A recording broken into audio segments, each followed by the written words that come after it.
our Keto month-long challenge. My name's Allie. My name's Amanda. And let's get started.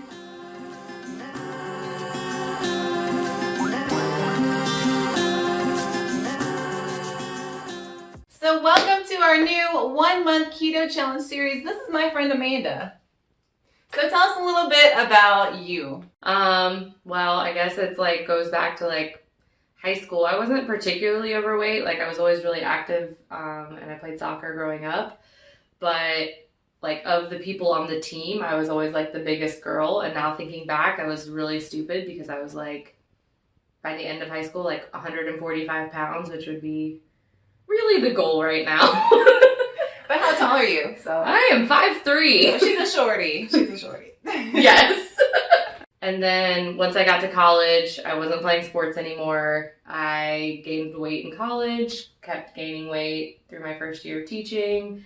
Then I moved to New York. People think that because you walk a lot, that it's no, you get used to it, your body gets used to it, and it's no longer a source of exercise. Oh, really? Because I'm getting to where that's my only exercise is walking around the mall. It's flat. No. Your body gets used to it. So I kind of hit a point where I was I need to do something. So I ended up taking a lot of my savings and I got a trainer. And I saw a trainer 3 times a week and I lost a lot of weight. I was well over 200 pounds. And then I got down to 160 and I was feeling good about myself, feeling healthy, feeling strong. Gave me a lot of confidence, which was great. And that also helped me meet a man. Oh. Which I'm sure people understand how that goes. Yes. Where you get comfortable and then you're oh, it'll be fine. And then your self-care kind of takes a back seat to putting yourself into this relationship. We're no longer together now, but I continue to gain weight as eating is a coping strategy. But not great. Yeah, that happens. I mean, diet has always been the thing that I struggle with the most because it requires a routine. It requires a lot of self-control. So one thing that's always easy for me, I think because I grew up playing sports, is getting back into exercise. So I started CrossFit probably 6 months ago at this point.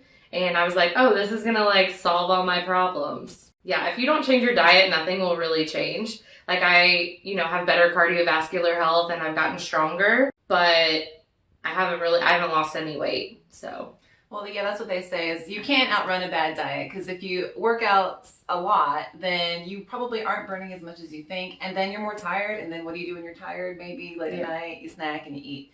So it's just kind of, you got to change that diet. Yeah. But I like what you said about routine. I think that's definitely something I still struggle with, even though I've been on keto for 4 years. It's we're on break right now.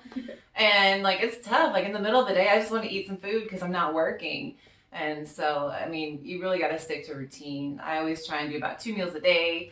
I started out with 3 meals. It's going to change depending. But yeah, routine's really important, I think. Okay, so now Amanda's going to tell us a little bit about what she's been eating over the past few days. And she told me a little bit already. And I was yeah, I get that. That's what I used to eat all the time, so. Yeah, well, we just talked about we're on break right now. So, things are not as great as they are, or they have been. And I'm also, Allie knows I've been painting my kitchen. So I can't do a whole lot in my kitchen right now. So I was telling her that it's mostly been a lot of, Chick-fil-A and, getting my rewards for the end of the year.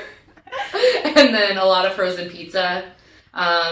Still getting my Starbucks in the morning is keeping part of my routine, but she showed me the food list and I'm going to have to change my Starbucks order. So I'm super nervous about that. So do you think that what you eat day to day is the typical American diet? Because I mean, that was for me, frozen food, fast food, delivery, all of that stuff. Oh yeah. When it wants me to filter my results for where I should get delivery from, I always filter for American. So yes. Yeah, I think, all that available, fast, delicious, palatable food is an issue. And so really, I think a big thing about this diet is changing your tastes, getting used to just eating not battered and fried and not super duper greasy food and super salty and doughy food all the time. So how do you feel about that?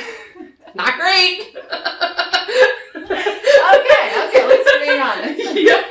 No, but I understand. Starting a new diet, you feel nervous. You feel like you're attached to what you're eating. Like it's part of who you are, really. I mean, it's part of, our culture. It's part of your history.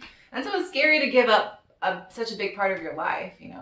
I mean, especially for me, it's something I always looked forward to was my meals throughout the day. That was like the happiest part. I was eating food and it was really good. So, I mean, I get that it's scary and, maybe you're not super duper excited to see that change. No, I was eating a waffle fry yesterday and I was like, this might be my last waffle fry. Okay, so for your goals for keto, what do you think you want to see happen? What do you think will happen? What are your goals? So I think one of my New Year's resolutions, right away, was just to stop eating out, which I think if I'm doing a prescribed diet, that will make things a little bit easier because it will be harder to eat out, or it won't be as enjoyable because I'll have limited options. I don't think it won't be as enjoyable. I think your tastes will change. I mean, you do get to eat really good food, like steak and bacon and cheesy eggs. I know, but if I go to Texas Roadhouse, I want a loaded baked potato, and that's going to be oh yeah, their bread's good too. Obviously, I want to lose weight. And like I said, I've been doing CrossFit for 6 months, and I'm now kind of I'm continuing to get stronger, but that's because I'm a big girl and I can do that and I can lift things. But anything cardio, anything that I have to do quickly, it ain't happening. So I'm starting to get time capped on workouts, and it's not a plateau in terms of weight, but a plateau in skills that I'm able to develop because I'm still big. So you want to definitely see improvements in your workout routine and what you can develop there. Do you have a number for the amount of weight you're thinking in a month? Because I mean, some people in keto will lose 25, some people lose 10. It depends on where you start. So what I have really low expectations because I want to meet them. So she's on the scale. 239. I'm trying not to curse right now. Yeah, this is a family-friendly show.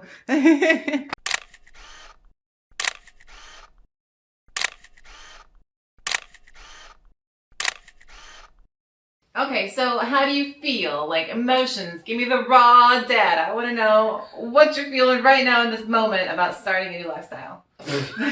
Okay, we committed to a month. A new lifestyle seems aggressive. You might like it. I know, I might like it.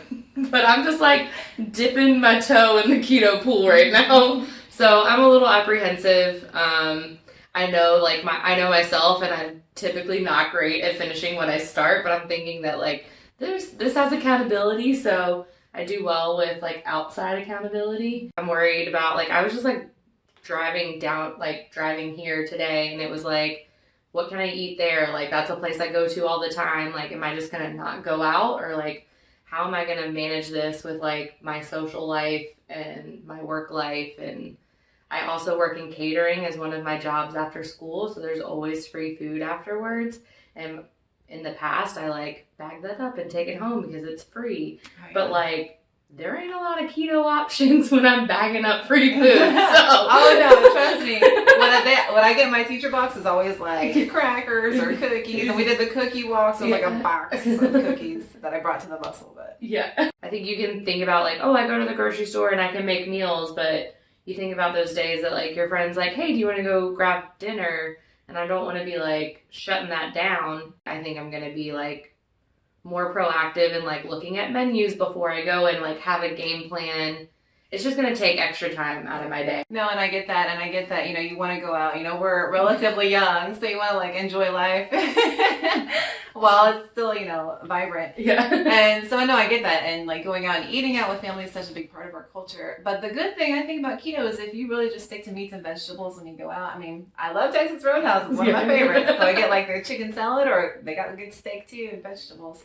And so really a lot of the fast food restaurants are doing boneless burgers. So that's always an option too. I did that maybe once a week when I first started out, just on a Friday after school when I was still in college. But yeah, so I mean, I think there are a lot more options for keto friendly versions of food now because low carb has become such a thing in America. But yeah, I think we're just moving to overall less sugar and bread, which in my opinion is pretty good. It's sort of empty calories. Yeah, my dad went on a diet and that was no sugar basically, and he lost 40 pounds, and he's going back on that. So I'm hoping that when you do have family dinner, it will be easier. Yeah.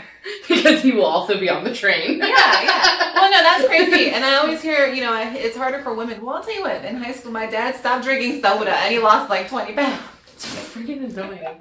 Yeah, I know. Like, I started working out, and like, when I say I'm working out, like, I'm doing it 5-6 times a week. And like, when I say, people are like, oh, have you lost weight? And I'm like, no. Do you know how frustrating it is to continue to do something knowing that like nothing's changing? But at the same time, you are like getting that cardiovascular health in, which I need to work on. So maybe you can teach me a little bit about CrossFit one day. Oh my gosh, she should come to a CrossFit class with me. Oh God, I would die. She won't die. It's not that bad. Well, folks, I think that's about it for today. This was just an introduction, our first video for this series. It's going to be a month-long series. We have 4 weeks coming up worth of videos, so a total of 5. So I hope you guys enjoy getting to know my friend Amanda.